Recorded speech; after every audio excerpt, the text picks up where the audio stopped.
बंगाल की जनता को ये कहना चाहता हूं कि भले भारतीय जनता पार्टी को 303 सीटें देश भर से मिली है, मगर मेरे जैसे कार्यकर्ता के लिए सबसे महत्वपूर्ण सीटें हैं बंगाल की 18 सीटों पर भारतीय जनता पार्टी का विजय।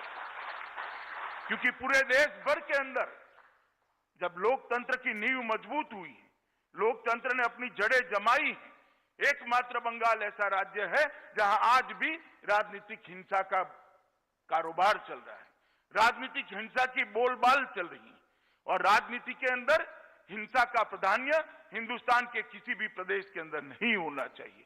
हमने आह्वान किया था बंगाल की जनता को कि आप मोदी जी के हाथ मजबूत करिए, मोदी जी के साथ जुड़िए, मोदी जी के साथ महान भारत बनाने के एक अभियान के अंदर साथ दीजिए। और मुझे बहुत आनंद है, बहुत विशेष आनंद है कि बंगाल की जनता ने भारतीय जनता पार्टी और मोदी जी की ये अपील को स्वीकार करते हुए 42 में से 18 सीटें देकर मोदी जी को पूर्ण बहुमत के साथ प्रधानमंत्री बनाया। और ये जो आपका दिया हुआ हौसला है, आपका दिया हुआ आशीर्वाद है, मैं आपको विश्वास दिलाना चाहता हूं कि भारतीय जनता पार्टी सिर्फ आंदोलन करने के लिए बंगाल के मैदान में नहीं आई।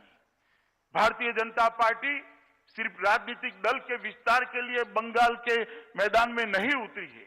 भारतीय जनता पार्टी बंगाल के अंदर हमारे संगठन की नींव मजबूत करना तो चाहती ही है, परंतु भारतीय जनता पार्टी फिर से संस्कारित बंगाल बनाना चाहती है।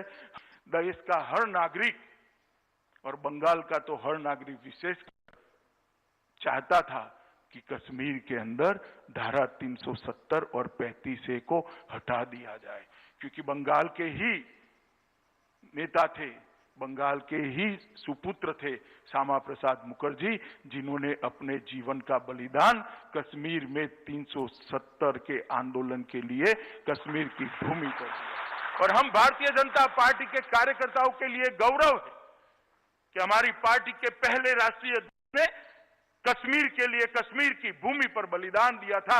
और मैं तो जब से कार्यकर्ता बना 14 साल की उम्र से, तब से नारे लगाते थे हम लोग कि जहां हुए बलिदान मुखर्जी वो कश्मीर हमारा है। मगर एक कसक रह जाती थी, दिल में एक दर्द रह जाता था कि धारा 370 और 35 है, तब तक कश्मीर हमारा नहीं है। और मित्रों, मोदी जी ने अगस्त महीने में 2019 में संसद के अंदर बिल पारित कराया और धारा 370 और 35A को उखाड़ कर फेंक दिया और आज कश्मीर भारत माता का मुकुट बनी बना। हमेशा के लिए कश्मीर के साथ भारत का जुड़ाव करने का काम नरेंद्र मोदी जी ने किया। और मैं मानता हूं जब भी देश की एकता और अखंडता के लिए कुछ भी लिखा जाएगा, मोदी जी का एकदम भूरी भूरी प्रशंसा के साथ किसी भी कटु आलोचक को भी लिखना पड़ेगा कि धारा 370 और 35A को हटाने का काम ये भारतीय जनता पार्टी की सरकार ने किया।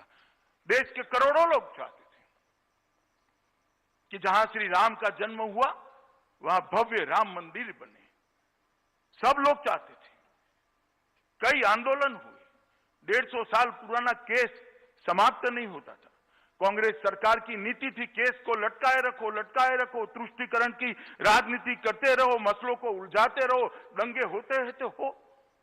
मोदी सरकार आई, सटीक आर्ग्यूमेंट्स कोर्ट के सामने रखे गए, परिणाम आया और मोदी जी ने अभी गत ही लोकसभा के सेशन के अंदर, लोकसभा के अंदर भव्य राम मंदिर के निर्माण के लिए ट्रस्ट की रचना की घोषणा कर राम मंदिर का रास्ता प्रशस्त कर दिया। और कुछ ही महीनों में आसमान को छूता हुआ प्रभु श्री राम का मंदिर, जहां श्री राम का जन्म हुआ था, उसी भूमि पर हम देख पाएंगे। मैं मानता हूं न केवल देश के बाहर रहने वाले करोड़ों लोगों के मन की श्रद्धा को नरेंद्र मोदी जी ने परवान चढ़ाया है।